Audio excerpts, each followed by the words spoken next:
এবার ইসরায়েলি গণহত্যা নিয়ে আন্তর্জাতিক বিচার আদালতে নিজেদের নির্দোষ প্রমাণ করার চেষ্টা করে আসছে বিনিয়ামিন নেতানিয়াহু। গাজায় নিরীহ ফিলিস্তিনিদের বিরুদ্ধে ইসরায়েল গণহত্যা চালাচ্ছে কিনা তা খতিয়ে দেখতে আন্তর্জাতিক আদালতে মামলা করে দক্ষিণ আফ্রিকা।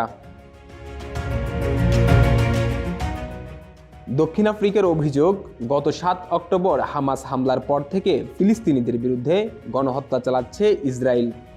হামাস পরিচালিত স্বাস্থ্য মন্ত্রণালয়ের হিসাবে ওই অভিযানে এখন পর্যন্ত 23,000-এর বেশি মানুষ নিহত হয়েছে, যার বেশিরভাগই নারী ও শিশু।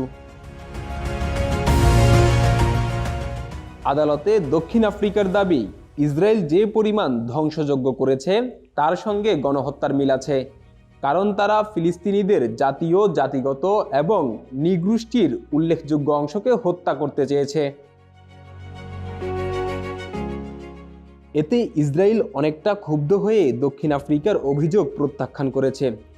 ইসরায়েলের প্রধানমন্ত্রী বিনিয়ামিন নেতানিয়াহু বলেছেন, নো দক্ষিণ আফ্রিকা, গণহত্যার অপরাধ আমরা করিনি, এটি হামাস করেছে। তারা পারলে আমাদের সবাইকে হত্যা করত। বিপরীতে আইডিএফ যতটা সম্ভব নৈতিকভাবে কাজ করার চেষ্টা করছে। ইসরায়েলি সামরিক বাহিনীর উল্টো দাবি, তারা গাজার বেসামরিক নাগরিকদের ক্ষয়ক্ষতি কমাতে অনেক পদক্ষেপ নিয়েছে। এর মধ্যে আছে হামলার আগে সতর্কতা জারি, যেসব ভবন টার্গেট করা হয়েছিল সেগুলো ছেড়ে দিতে বেসামরিক নাগরিকদের ফোনে অনুরোধ করা, নাগরিকরা চলাচল করছে এমন সময় কিছু হামলার সিদ্ধান্ত বাতিল করার এই দাবি জানান। অন্যদিকে ইসরায়েল সরকারের দাবি, তাদের লক্ষ্য হামাসকে ধ্বংস করা, ফিলিস্তিনি নয়।